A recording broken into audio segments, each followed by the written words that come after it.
கிளைக்காலின் வினைகள் அப்படின்னு சொல்லக்கூடிய இந்த தலைப்பை பார்க்கலாம். கிளைக்காலின் வினைகள். எத்திலீன் கிளைக்கால் இரு ஓரிணைய ஆல்கஹால்கள் தொகுதியை கொண்டுள்ளன அப்படின்னு சொல்லியிருக்காங்க. இந்த வரியினுடைய அர்த்தம் என்ன அப்படின்னு தெரிஞ்சுக்கலாம். இப்போ எத்திலீன் கிளைக்கால் மூலக்கூறுங்கிறது இதுதான். இந்த எத்திலீன் மூலக்கூறில் இந்த OH தொகுதி, அதாவது 2 OH தொகுதி வந்து பார்த்திங்க அப்படின்னா இருக்கக்கூடியதான் எத்திலீன் கிளைக்கால் அப்படிங்கிறது. இந்த OH தொகுதியை வந்து நம்ம மெயினாக எடுத்துக்கிட்டோம் அப்படின்னா, அதை மெயினாக எடுத்துக்கும் போது இந்த OH வந்து நேரடியாக இணையக்கூடிய கார்பன் இந்த கார்பன். அப்போ இது வந்து பார்த்திங்க அப்படின்னா ஒரு ஓரிணைய ஆல்கஹால் அப்படின்னு சொல்லலாம். இந்த OHக்கு இந்த கார்பனில் நேரடியாக ஒரே ஒரு கார்பன் இணைக்கப்பட்டிருக்கிறதுனால வந்து பார்த்திங்க அப்படின்னா இது ஒரு ஓரிணைய ஆல்கஹால். அதே போல் கீழே இருக்கக்கூடிய இந்த OH தொகுதியை மெயினாக எடுத்துக்கிட்டோம் அப்படின்னா, இப்போ இந்த OH இணையக்கூடிய கார்பன் இந்த கார்பனில் இணையக்கூடிய ஒரே ஒரு கார்பன் இந்த ஒரு கார்பன் தான். அப்போ இதுவும் வந்து பார்த்திங்க அப்படின்னா ஒரு பிரைமரி ஆல்கஹால் தான், அதாவது ஓரிணைய ஆல்கஹால். அப்போ எத்திலீன் கிளைக்காலில் வந்து இப்போ எத்தனை ஆல்கஹால் இருக்குது அப்படின்னா 2 ஓரிணைய ஆல்கஹால்கள் தொகுதிகள் வந்து கொண்டுள்ளது. இப்போ மேலும் இது ஹைட்ராக்சில் தொகுதியினுடைய வழக்கமான வினைகளில் ஈடுபடுகின்றன. இப்போ இந்த ஹைட்ராக்சில் தொகுதி அப்படின்னு எடுத்துக்கிட்டோம் அப்படின்னா இந்த OH வந்து ஒரு ஓரிணைய ஆல்கஹாலாக இருக்கும் பட்சத்தில் அது வந்து பார்த்திங்கன்னா நார்மலாக ஒரு ஓரிணைய ஆல்கஹால் வந்து எப்படி வினைகளை வந்து மேற்கொள்ளுமோ அதே போல் தான் இது ஓரிணைய ஆல்கஹாலாக இருக்கும்போது இதனுடைய வினைகளை ஃபுல்லாக வந்து இது மேற்கொள்ளுது அப்படிங்கிறாங்க. அப்படி எக்ஸாம்பிள் வந்து பார்த்திங்க அப்படின்னா மற்ற பிற ஓரிணைய ஆல்கஹாலை போன்று இது உலோக சோடியத்துடன் வினைபுரிந்து மோனோசோடியம் கிளைக்கலேட் மற்றும் டைசோடியம் கிளைக்கலேட் அப்படின்னு சொல்லக்கூடிய சேர்மங்களை கொடுக்குது அப்படின்னு சொல்கிறாங்க. இப்போ அந்த சேர்மம் வந்து எப்படி இருக்கும் அப்படின்னு பார்க்கலாம். இதுதான் வந்து ஒரு எத்திலீன் கிளைக்கால். அந்த எத்திலீன் கிளைக்காலை கூட வந்து பார்த்திங்க அப்படின்னா சோடியத்தை நம்ம வினைப்படுத்துகிறோம். 333 கெல்வின் வெப்பநிலை கொடுத்தீங்க அப்படின்னா இப்போ இது ஒரு ஓரிணைய ஆல்கஹால். அந்த ஓரிணைய ஆல்கஹாலில் ஒரு சோடியம் வந்து இணையுது. அப்போ நமக்கு என்ன கிடைக்குதுன்னா மோனோசோடியம் கிளைக்கோலேட் அப்படின்னு சொல்லக்கூடிய இந்த மூலக்கூறு கிடைக்குது. இப்போ இது கூட திரும்பவும் சோடியத்தை நம்ம வினைப்படுத்தும் போது 433 கெல்வின் வெப்பநிலை கொடுத்தீங்க அப்படின்னா கீழே இருக்கக்கூடிய இந்த ஹைட்ரஜன் வந்து வெளியேறிட்டு அதுக்கு பதிலாக திரும்பவும் இன்னொரு சோடியம் வந்துடும். அப்போ வந்து இதோடைய பேர் என்ன ஆயிடுது அப்படின்னா டைசோடியம் கிளைக்கோலேட் அப்படின்னு சொல்லக்கூடிய சேர்மமானது உருவாகிறது. இப்போ இதை போலவே ஹேலிக் அமிலங்கள், இந்த ஹேலிக் அமிலங்கள் அப்படின்னு சொல்லக்கூடியது வந்து HX அப்படின்னு நம்ம ஜென்ரலாக சொல்லுவோம். இந்த HX வந்து எதெல்லாம் வரலாம் அப்படின்னா இந்த ஹைட்ரோக்ளோரிக் ஆசிட் வரலாம், ஹைட்ரோப்ரோமிக் ஆசிட், ஹைட்ரஜன் அயோடிக் ஆசிட் அப்படின்னு சொல்லக்கூடிய இந்த அமிலங்களில் வச்சு இதே எத்திலீன் கிளைக்கால் நம்ம வினைப்படுத்தணும் அப்படின்னா அதற்கான வினைகளில் நமக்கு என்ன கிடைக்கும் அப்படின்னா அந்த OH தொகுதியானது வந்து வெளியேறிட்டு அதுக்கு பதிலாக இந்த ஹாலைடு தொகுதியில் வந்து அந்த இடத்துல வந்து ரீப்ளேஸ் பண்ணிடும் அப்படின்ட்டு இந்த வரியில் சொல்லப்பட்டிருக்கு. அதாவது இந்த ஹேலிக் அமிலங்கள் அல்லது phosphorus pentachloride, phosphorus trichloride, thionyl chloride, so இது போல் வினைப்பான்களை நம்ம இதில் பயன்படுத்தணும் அப்படின்னா ஆகியவற்றுடன் கிளைக்காலை வந்து வினைப்படுத்த அந்த ஹைட்ராக்சில் தொகுதியினை ஹாலைடு தொகுதிகளாக வந்து என்ன பண்ணோம் அப்படின்னா மாற்றலாம் அப்படின்னு சொல்கிறாங்க. இப்போ இதற்கான வினைகளை நம்ம பார்க்கலாம். இப்போ இதில் பார்த்தீங்கன்னா ஃபஸ்ட்டு வினையை வந்து பார்த்தீங்கன்னா ஒரு ஹைட்ரோக்ளோரிக் ஆசிட், அதாவது இதை வந்து HX அப்படின்னு நம்ம இப்போ தான் சொன்னோம். இந்த ஜென்ரலாக சொல்லக்கூடியது இந்த HX பதிலாக நம்ம ஹைட்ரோக்ளோரிக் ஆசிட் எடுத்துக்கிட்டிங்க அப்படின்னா இந்த வினையானது வந்து 433 கெல்வின் வெப்பநிலை கொடுத்தீங்க அப்படின்னா இது வந்து பார்த்தீங்கன்னா எத்திலீன் குளோரோஹைட்ரின் அப்படின்னு சொல்லக்கூடிய ஒரு மூலக்கூறாக மாறும். இது கூட திரும்பவும் ஹைட்ரோக்ளோரிக் ஆசிட் 473 கெல்வின் வெப்பநிலை கொடுத்தீங்க அப்படின்னா எத்திலீன் டைக்ளோரைடாக வந்து இது மாறிடும். இப்போ இதே போலவே நீங்கள் வந்து ஹைட்ரஜன் அயோடைடு கூட வந்து இது ரியாக்ஷன் பண்ணுறீங்க அப்படின்னா இந்த ரியாக்ஷன் எப்படி இருக்கும்? ஹைட்ரஜன் அயோடைடு கூட ரியாக்ஷன் பண்ணும்போது இங்கே இருக்கக்கூடிய இந்த OH தொகுதியை வந்து 2 OH தொகுதியை வந்து வெளியெடுத்துட்டு நமக்கு என்ன கிடச்சோம் அப்படின்னா அயோடின் வந்து அந்த இடத்துல வந்து ஆக்குபை பண்ணிடும். அப்போ அயோடின் ஆக்குபை பண்ணும்போது ஆக்சுவலாக வந்து இது என்ன அப்படின்னா ஒரு அன்ஸ்டேபிள் காம்பவுண்ட் சொல்லுவாங்க, அதாவது நிலைப்புத்தன்மை அற்றது. அப்போ நிலைப்புத்தன்மை அற்றதன் காரணமாக வந்து இந்த 2 அயோடினுமே வந்து வெளியெடுத்துட்டு அந்த இடத்துல வந்து நமக்கு என்ன உருவாயிரும் அப்படின்னா ஒரு டபுள் பாண்ட், ஒரு அல்கீன் அப்படின்னு சொல்லக்கூடிய ஒரு ஈத்தீன் காம்பவுண்டை இது வந்து பார்த்தீங்க அப்படின்னா உருவாக்கிரும். நெக்ஸ்ட்டு அதே போல் அடுத்தது நமக்கு என்ன கொடுத்துருந்தாங்க, பிசிஎல் 3 பாஸ்பரஸ் ட்ரைக்ளோரைட். இப்போ இதை நீங்கள் வினைப்படுத்துனீங்க அப்படின்னா நமக்கு என்ன ஆயிரும், இந்த இடத்துல வந்து அந்த OH வந்து ரீப்ளேஸ் பண்ணிடுது, எது இந்த குளோரினானது ரீப்ளேஸ் பண்ணிடுது. அதே போல் அடுத்த வினையை பாருங்கள், அடுத்த வினையும் பாஸ்பரஸ் பென்டாக்ளோரைட் போடும்போதும் அதுவும் இந்த OH தொகுதியில் வந்து பார்த்திங்கன்னா இது ரீப்ளேஸ் பண்ணி நமக்கு அந்த இடத்துல குளோரின் ஆக்குபை பண்ணிக்கிறது. அதே போல் தயோனில் குளோரைடை நீங்கள் ரியாக்ஷன் பண்ணிங்கனாலும் அதுவும் இந்த OH தொகுதியை வந்து ரீப்ளேஸ் பண்ணிவிட்டு அந்த பிளேஸை வந்து பார்த்திங்கன்னா குளோரின் வந்து ஆக்குபை பண்ணிக்கிறது. அப்போ நமக்கு இப்போ தியரியில் கொடுத்த எல்லா அதுக்கான எக்ஸாம்பிளையுமே நம்ம இப்போ என்ன பண்ணிட்டோம் அப்படின்னா பார்த்துட்டோம். இப்போ இதே போல் வந்து பார்த்திங்க அப்படின்னா எத்திலின் கிளைக்காலை ஹைட்ரஜன் அயோடைடு அல்லது பாஸ்பரஸ் அயோடைடு உடன் வினைப்படுத்தும் போது 1,2 டை அயோடோ ஈத்தேன் முதலில் உருவாகிறது. இதனை சிதைவடைந்து டீகாம்போஷன் ஆகிட்டு ஈத்தீனை வந்து இது தருகிறது. இந்த வினையை நம்ம ஆல்ரெடி இப்போ தான் கொஞ்சம் நேரத்துக்கு முன்னாடி பார்த்தோம். அயோடின் வச்சு இந்த ஹைட்ரஜன் அயோடைடு வச்சு ரியாக்ஷன் பார்த்தோம். இப்போ திரும்ப வந்து பார்த்திங்கன்னா பாஸ்பரஸ் அண்ட் அயோடைடு போட்டு இந்த ரியாக்ஷன் பண்ணுறாங்க. இப்போ இந்த இடத்துல வந்து பார்த்திங்கன்னா இந்த OH தொகுதி வந்து வெளியே போயிட்டு அதுக்கு பதிலாக அயோடின் வந்து இந்த இடத்துல வந்து ஆக்குபை பண்ணிக்கிறது. அப்போ ஆக்குபை பண்ணும்போது இது வந்து பார்த்திங்க அப்படின்னா ஒரு ஸ்டேபிள் இது வந்து பார்த்திங்கன்னா ஒரு நிலைப்புத்தன்மையற்றது. அப்போ ஆட்டோமேட்டிக்காக இந்த அயோடின் ரெண்டுமே வெளியில் போயிடும். வெளியில் போனோம்னா நமக்கு என்ன கிடச்சிருது அப்படின்னா ஒரு அல்கீன் காம்பவுண்டு கிடைக்குது. அதுதான் வந்து ஈத்தீன் அப்படின்னு சொல்லக்கூடிய ஒரு சேர்மம் நமக்கு கிடைக்குது.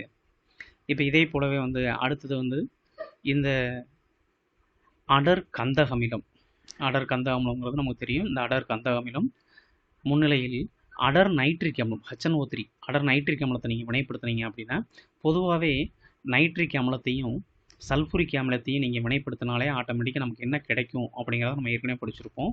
இந்த நைட்ரோனியம் அயான் அப்படின்னு சொல்லக்கூடிய NO2+ அப்படின்னு சொல்லக்கூடிய நைட்ரோனியம் அயான் கிடைக்கும். அது ஒரு எலக்ட்ரோஃபில், அதாவது எலக்ட்ரான் கவர் காரணி அப்படின்னு சொல்லுவோம்.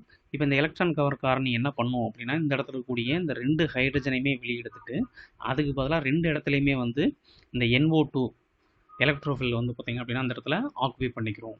அப்போ அதனால் வந்து நமக்கு கிடைக்கக்கூடிய காம்பவுண்ட் என்ன கிடைக்குது அப்படின்னா இந்த காம்பவுண்டுக்கு நம்ம நம்பரிங் பண்ணுறோம் அப்படின்னா இதுக்கு 1 கொடுக்கலாம், இதுக்கு வந்து 2 கொடுங்க. அப்போ 1,2 நைட்ராக்சி ஈத்தேன். இதை ஏன் அப்படி சொல்கிறாங்க அப்படின்னா NO2ங்கிறது நைட்ரோ குரூப், இதை இடையில இன்னொரு ஆக்சிஜன் இடையில எக்ஸ்ட்ரா ஒன்று இருக்கிறதுனால வந்து பார்த்திங்கன்னா நைட்ராக்சி ஈத்தேன் அப்படின்ற பேர் சொல்லப்படுது. இப்போ இதுக்கு இன்னொரு பேர் என்ன சொல்கிறாங்க அப்படின்னா டை நைட்ரோ கிளைக்கால், அதாவது டைநைட்ரோ 2 நைட்ரோ குரூப் இருக்குது. So dinitro glycol. இந்த இடத்துல வந்து ஹைட்ரஜன் இந்த இடத்துலையும் ஹைட்ரஜன் இருந்துச்சுன்னா அதை நம்ம வந்து கிளைக்கால்னு சொல்லுவோம். அந்த 2 ஹைட்ரஜனுக்கு பதிலாக இது இந்த 2 நைட்ரோ குரூப் இருக்கிறதுனால இதோடைய பேர் என்ன சொல்லலாம் அப்படின்னா டைநைட்ரோ கிளைக்கால் அப்படின்ற பேரில் இது சொல்லப்படுது. இப்போ அடுத்த வினை நீர் அகற்றும் வினைகள், அதாவது நீர் மூலக்கூறு இதிலிருந்து வெளியேற்றணும் அப்படின்பட்ட ஒரு வினையை வந்து கொடுத்துருக்குறாங்க. அந்த வினைன்னு பார்க்கலாம். இப்போ எத்திலீன் கிளைக்கால் பல்வேறு நிபந்தனைகளில் நீர் கற்றும் வினைக்கு உட்பட்டு வெவ்வேறு விளைபொருளை தருகிறது. இப்போ இதில் இந்த எத்திலீன் கிளைக்கால் எடுத்துக்கிட்டு இந்த எத்தன் 1,2 டை ஆல் அப்படின்னு சொல்லக்கூடிய இந்த எத்திலீன் கிளைக்கால் மூலப்பொருள் எடுத்துக்கிட்டு 773 கெல்வின் வெப்பநிலைக்கு வெப்பப்படுத்த இது வந்து எதா மாறிடுது அப்படின்னா ஈபாக்சைடை வந்து தருகிறதுங்கிறாங்க. இந்த ஈபாக்சைடில் எப்படி தருது அப்படின்னா ஒரு நீர் மூலக்கூறை இழந்து தான் வந்து இந்த ஈபாக்சைடு உருவாகுது. அப்போ இந்த நீர் மூலக்கூறு எப்படி இழக்குது அப்படின்னா இங்கே இருக்கக்கூடிய ஒரு ஹைட்ரஜனும் இங்கே இருக்கக்கூடிய ஒரு OHம் வெளியில் போயிட்டு ஒரு நீர் மூலக்கூறாக மாறிட்டு நமக்கு பேலன்ஸ் இருக்கக்கூடிய இந்த ஒரு காம்பவுண்ட் வந்து பார்த்திங்க அப்படின்னா நமக்கு எதா மாறுது அப்படின்னா 1,2 ஈபாக்சி ஈத்தேன் அப்படின்னு சொல்லக்கூடிய ஒரு காம்பவுண்டாக மாறுது. இப்போ இதுக்கு நம்பரிங் பண்ணிங்கன்னா இதுக்கு 1 பண்ணுவீங்க, இதுக்கு வந்து 2 பண்ணுவீங்க. அப்போ 1,2 ஈபாக்சி, அதாவது இது ஈபாக்சி ஈத்தேன் 2 கார்பனுக்குனால ஈத்தேன். இதுக்கு இன்னொரு பேர் என்ன சொல்கிறாங்கன்னா ஆக்சிரேன் அப்படின்னு சொல்லக்கூடிய இந்த ஒரு பேர் கொடுக்குறாங்க. இந்த ஆக்சிரேன் அப்படின்னு சொல்லக்கூடிய இந்த பேரை யூஸ் பண்ணி அடிக்கடி இந்த கொஷினானது கேட்கப்படும். இதில் 1 மார்க் கொஷினில் கூட இது கேட்கலாம். மிக முக்கியமான ஒரு கொஷினும் கூட இந்த ஆக்சிரேன் அப்படின்னு சொல்லக்கூடியது. அடுத்த வினை நீர்த்த கந்தக அமிலம் டைலூட் சல்ஃபூரிக் ஆசிட் அல்லது நீரற்ற அன்ஹைட்ரஸ் ஜிங்க் குளோரைடுடன் அதிக அழுத்தத்தில் மூடப்பட்ட குழாயில் வெப்பப்படுத்தும் போது நமக்கு என்ன கிடைக்குது அப்படின்னா அசிட்டால்டிஹைடு வந்து உருவாகிறது அப்படின்னு சொல்லப்பட்டிருக்கு. எதை அப்படின்னா நம்ம அந்த எத்திலின் கிளைக்கால் எடுத்துக்கிட்டு அந்த எத்திலின் கிளைக்காலிருந்து ஒரு நீர் மூலக்கூறை நம்ம என்ன பண்ணுறோம் அப்படின்னா ஃபஸ்ட்டு வெளியேற்றுறோம். அந்த நீர் மூலக்கூறு எப்படி வெளியில் போகுது அப்படின்னா இங்கே இருக்கக்கூடிய ஒரு OHம் இங்கே இந்த CH2ல இருக்கக்கூடிய ஒரே ஒரு ஹைட்ரஜனும் இப்போ இது ரெண்டும் சேர்ந்து நமக்கு என்ன ஆகும் அப்படின்னா ஒரு நீர் மூலக்கூறை வெளியேற்றிடும். இப்போ அடுத்தடுத்த கார்பனில் வந்து பார்த்தீங்க அப்படின்னா ஒரு ஆட்டம் அண்ட் குரூப் ஆஃப் ஆட்டம், அதாவது ஹைட்ரஜன் சொல்லக்கூடிய ஒரு ஆட்டமும் ஒரு குரூப் ஆஃப் ஆட்டம் சொல்லக்கூடிய OHம் வெளியில் போயிடுறதுனால நம்ம இந்த அடுத்தடுத்த கார்பனில் நமக்கு என்ன உருவாயிரும் அப்படின்னா எக்ஸ்ட்ரா ஒரு டபுள் பாண்ட் ஆனது உருவாயிரும். அப்போ அந்த டபுள் பாண்டு உருவாகும் போது நமக்கு என்ன கிடைக்குது அப்படின்னா எத்தினால் அப்படின்னு சொல்லக்கூடிய அந்த வினைல் ஆல்கஹால், வைனைல் ஆல்கஹால் தமிழில் சொல்லுவோம், அது இங்கிலீஷில் வினைல் ஆல்கஹால்னு சொல்லுவாங்க. இந்த வினைல் ஆல்கஹால் வந்து உருவாகிறது. இந்த வினைல் ஆல்கஹாலை திரும்ப என்ன பண்ணுறாங்கன்னா ரீஅரேஞ்ச்மெண்ட் அப்படின்னு சொல்லக்கூடிய இடமாற்ற அமைப்பு அப்படின்னு சொல்லக்கூடிய இந்த ரீஅரேஞ்ச்மெண்ட் பண்ணும்போது நமக்கு என்ன உருவாயிரும் அப்படின்னா இங்கே இருக்கக்கூடிய ஹைட்ரஜன் ஷிஃப்ட் ஆகிட்டு எங்கே போயிடுது, இந்த கார்பனுக்கு போயிடுது. அப்போ இந்த போகிறதுனால நமக்கு என்ன கிடைக்குதுன்னா ஒரு அசிட்டால்டிஹைடு அப்படின்னு சொல்லக்கூடிய ஒரு மூலக்கூறு நமக்கு உருவாகுது. அதுக்கு இன்னொரு பேர் தான் என்ன அப்படின்னா எத்தனால் அப்படின்னு சொல்லக்கூடிய இந்த ஒரு மூலக்கூறு இங்கே உருவாகுது.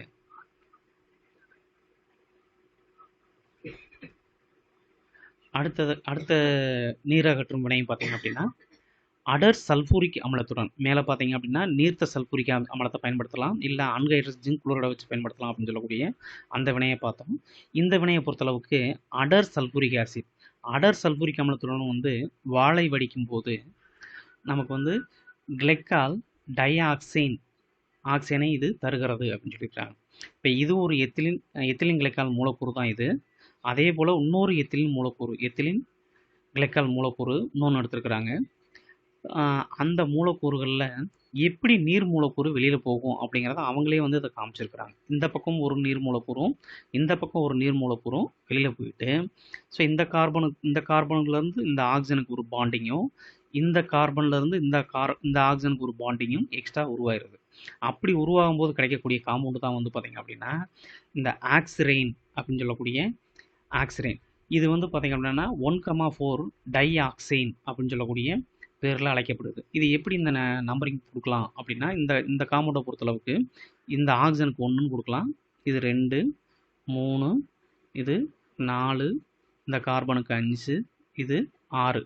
அப்போ 1வது பொசிஷன்லையும் 4வது பொசிஷன்லையும் வந்து ஆக்சிஜன் இருக்கிறதுனால இப்போ 1,4 டைஆக்சைன் அப்படின்னு சொல்லக்கூடிய இந்த பேரில் இந்த காம்பவுண்டானது அழைக்கப்படுகிறது. இதுக்கு இன்னொரு பேர் வந்து 2 பொசிஷன்லையுமே வந்து பேரா பொசிஷனில் இருக்கிறதுனால இது பேரா ஆக்சைன் அப்படின்ற பேரும் சொல்லலாம். இதுதான் வந்து இந்த நீரகற்றும் வினைகள். அடுத்த வினைன்னு பார்க்கும்போது கிளைக்காலினுடைய ஆக்சிஜனேற்றம். இது ஒரு முக்கியமான ஒரு கொஸ்டினும் கூட. ஆக்சிஜனேற்றம் அதாவது ஆக்சிஜனேற்றியின் தன்மை மற்றும் வினை நிகழக்கூடிய நிபந்தனைகளை பொறுத்து இந்த ஆக்சிஜனேற்றத்தில் கிளைக்கால் வந்து நமக்கு என்ன பண்ணுது அப்படின்னா பல்வேறு விளைபொருட்களை வந்து தருகிறது.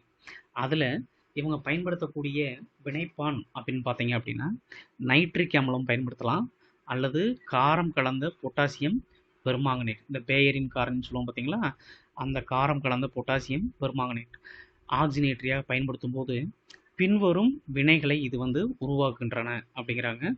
அந்த வினையை பார்க்கலாம்.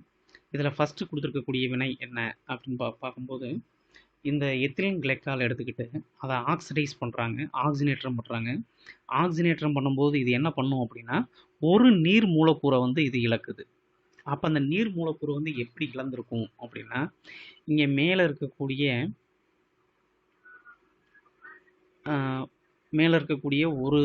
இங்கேருந்து ஒரு மூலக்கூறு வந்து பார்த்திங்க அப்படின்னா நீர் மூலக்கூறை இது இழக்குது.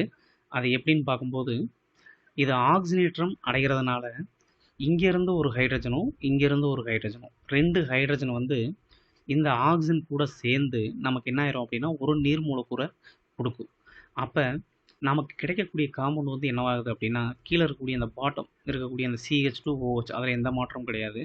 மேலே மட்டும் பார்த்தீங்க அப்படின்னா கார்பன், ஒரு ஆக்சிஜன் அண்டு ஒரு ஹைட்ரஜன். இங்கே நம்ம 2 ஹைட்ரஜன் இருக்குது பார்த்தீங்களா, அதில் ஒரு ஹைட்ரஜன் பேலன்ஸ் இருக்கும். அந்த காம்பவுண்டு தான் நமக்கு கிடைக்கக்கூடிய இந்த ஒரு காம்பவுண்ட். இதனுடைய பேர் என்ன சொல்கிறாங்க அப்படின்னா கிளைக்காலிக் ஆல்டிஹைடு அப்படின்னு சொல்கிறாங்க.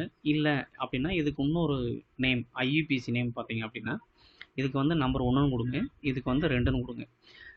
2ன்னு கொடுக்கும்போது 2வது பொசிஷனில் OH இருக்கிறதுனால 2 ஹைட்ராக்சி, நம்பர் ஆஃப் கார்பன்ஸ் வந்து 2ங்கிறதுனால எத்தனல் அப்படின்ற பேரில் இது அழைக்கப்படுகிறது. நெக்ஸ்ட் திரும்பவும் இந்த மூலக்கூறை நீங்கள் ஆக்சிடைஸ் பண்ணும்போது, ஆக்சிடைஸ் பண்ணீங்க அப்படின்னா நமக்கு என்ன கிடைக்குது அப்படின்னா கிளைக்காலிக் அமிலம் கிடைக்குது. இப்போ இந்த கிளைக்காலிக் அமிலங்கிறது வந்து பொதுவாகவே நம்ம ஏற்கனவே படிச்சிருக்கோம். என்ன அப்படின்னா ஒரு ஆல்கஹாலை ஆக்சிடைஸ் பண்ணீங்க அப்படின்னா ஆல்டிஹைட் கிடைக்கும். ஆல்டிஹைடை ஆக்சிடைஸ் பண்ணீங்க அப்படின்னா அது ஆசிட்டாக ஃபார்ம் ஆகும் அப்படிங்கிறத நம்ம ஆரம்பத்திலே படிச்சிருக்கோம். இந்த பாடத்தினுடைய ஆரம்பத்திலே படிச்சிருக்கோம். அப்படி பார்க்கும்போது வந்து பார்த்திங்கன்னா இந்த ஆல்டிஹைடானது இப்போ ஆக்சிடைஸ் ஆகும்போது நமக்கு என்னவா மாறிடுது அப்படின்னா ஒரு ஆசிட்டாக இந்த மேலே இருக்கக்கூடிய இந்த ஒரு தொகுதி மட்டும் என்ன ஆயிருது அப்படின்னா ஆசிட்டாக மாறிடுது. அதனால இதோடைய பேர் வந்து பார்த்திங்கன்னா கிளைக்காலிக் அமிலம் அப்படின்னு சொல்கிறாங்க. இப்போ இதுக்கே வந்து IUPAC நேம் பண்ணுறீங்க அப்படின்னா இதுக்கு நம்பர் 1ன்னு பண்ணுவீங்க, இதுக்கு 2ன்னு பண்ணுவீங்க. இப்போ 2வது பொசிஷனில் OH இருக்கிறதுனால வந்து இது 2 ஹைட்ராக்சி எத்தனாயிக் அமிலம் சொல்கிறாங்க. என்ன காரணம்? 2வது பொசிஷனில் OH இருக்குது, 2 கார்பன் இருக்குது. ஸோ 2 ஹைட்ராக்சி எத்தனாயிக் அமிலம் அப்படிங்கிறதான் இதனுடைய IUPAC நேம்.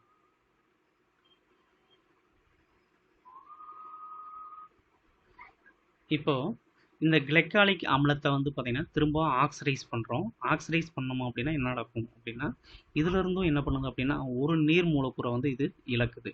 அப்படி இந்த நீர் மூலக்கூறை எப்படி இழக்கும் அப்படின்னா இங்கே இருக்கக்கூடிய ஒரு ஹைட்ரஜனும் இந்த ஒரு ஹைட்ரஜனும் வந்து பார்த்திங்க அப்படின்னா இந்த 2 ஹைட்ரஜனையுமே இழந்து இப்போ இந்த கீழே இருக்கக்கூடிய இந்த பாட்டமில் இருக்கக்கூடிய இந்த தொகுதி மட்டும் இப்போ எதாக மாறுறது அப்படின்னா CHO அப்படிங்கிறது மாறிடுது. நம்ம ஆரம்பத்தில் பார்க்கும்போது இங்கே மேலே இருந்த 2 ஹைட்ரஜன் ரிமூவ் ஆச்சு. இப்போ இந்த இதில் பொறுத்தளவுக்கு பார்த்தீங்கன்னா கிளைக்காலிக் அமிலத்தை பொறுத்தளவுக்கு பார்க்கும்போது கீழே இருக்கக்கூடிய இந்த 2 ஹைட்ரஜன் வந்து இந்த ஆக்சிஜனோட சேர்ந்து நீர் மூலக்கூறாக வெளியில் போயிடுச்சு. நமக்கு என்ன கிடைக்குது அப்படின்னா இந்த கிளை ஆக்சாலிக் அமிலம் அப்படிங்கிறது கிடைக்குது. இப்போ இதனுடைய IUPAC நேம் அப்படின்னு பார்த்தீங்க அப்படின்னா இதை 2க்கு நீங்கள் ஃபஸ்ட் ப்ரிஃபரன்ஸ் வந்து எது கொடுப்பீங்க அப்படின்னா இந்த ஆல்டிஹைடு ஆசிடு கொடுப்பீங்க ஃபஸ்ட்டு. ரெண்டாவது ப்ரிஃபரன்ஸ் வந்து பார்த்தீங்கன்னா ஆல்டிஹைடு கொடுப்பீங்க. அப்போ இதுக்கு வந்து நீங்கள் பேர் சொல்லும்போது இந்த ஃபார்மைல் மெத்தனாயிக் ஆசிட் அதுதான் இதனுடைய IUPAC நேம். மேலும் இதை நீங்கள் ஆக்சிடைஸ் பண்ணீங்க அப்படின்னா நீங்கள் ஆரம்பத்தில் பண்ணது போல தான் இங்கே இந்த CHO ஆக்சிடைஸ் பண்ணிங்கன்னா என்னவா மாறிச்சு, ஆசிட்டாக மாறிச்சு. அதே போல தான் இங்கேயும் இந்த பாட்டத்தில் இருக்கக்கூடிய இந்த ஆல்டிஹைடை ஆக்சிடைஸ் பண்ணீங்க அப்படின்னா திரும்ப இது எதாக மாறிடும் அப்படின்னா ஒரு ஆசிட்டாக மாறுது.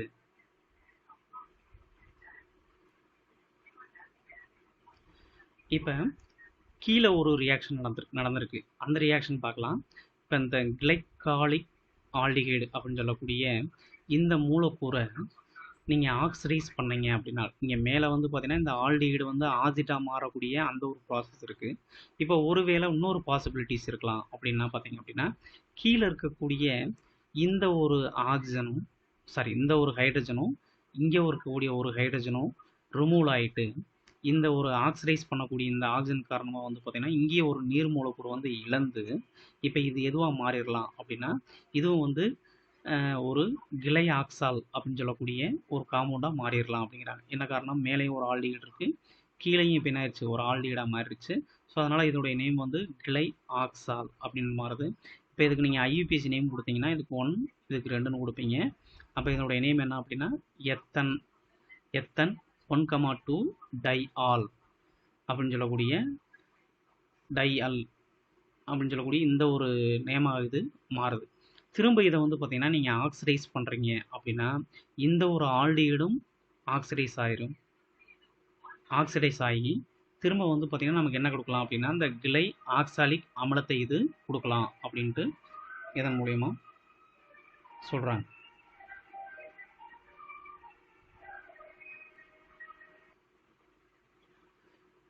இந்த பெர் அயோடிக் அமிலத்தினுடைய ஆக்சிஜனேற்றம் அப்படின்னு சொல்லக்கூடிய அடுத்த ஒரு தலைப்பு நம்ம பார்க்கலாம்.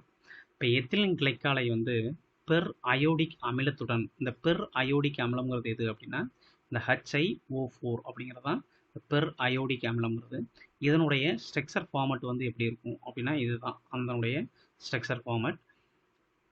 இதை வினைபுரிய செய்யும் போது நமக்கு என்ன கிடைக்குது அப்படின்னா ஃபார்மால்டிஹைடு வந்து தருகிறது அப்படின்னு சொல்கிறாங்க. இந்த ஃபார்மால்டிஹைடு வந்து எப்படி கொடுக்கும் அப்படிங்கிறத பார்க்கலாம். இப்போ இங்கே இருக்கக்கூடிய இந்த டபுள் பாண்ட் ஆக்சிஜன் இருக்குது பார்த்தீங்களா, இங்கே இருக்கக்கூடிய ஒரு ஹைட்ரஜனும் இங்கே இருக்கக்கூடிய ஒரு ஹைட்ரஜனும் இந்த 2 ஹைட்ரஜனும் நெக்ஸ்ட்டு இந்த ஒரு ஆக்சிஜன், இப்போ டோட்டலாக இந்த 3மே சேர்ந்து நமக்கு என்ன ஆயிரும் அப்படின்னா ஒரு நீர் மூலக்கூறை நமக்கு வந்து வெளியேற்றிடும். அப்போ பேலன்ஸ் இருக்கக்கூடிய இந்த டபுள் பாண்ட் இருக்குது பார்த்தீங்கன்னா, அந்த டபுள் பாண்டை இந்த ஆக்சிஜனோடையும் இந்த ஆக்சிஜனோடையும் நீங்கள் லிங்க் பண்ணிட்டீங்க அப்படின்னா உங்களுக்கு கிடைக்கக்கூடிய காம்பவுண்ட் இந்த காம்பவுண்ட் தான். இப்போ மேலும் இந்த காம்பவுண்ட் வந்து பார்த்தீங்க அப்படின்னா உருமாற்றம் அடைகிறது. அதாவது வந்து பாண்டிங் வந்து ஷிஃப்ட் ஆகிட்டு இப்போ இந்த இடத்துல வந்து பார்த்தீங்க அப்படின்னா ஒரு பிரேக் ஆயிரும். அதே போல் இந்த இடத்துலையும் ஒரு பிரேக் ஆயிடுது, மிடில்லையும் ஒரு பிரேக். அப்போ இது எல்லாமே சேர்ந்து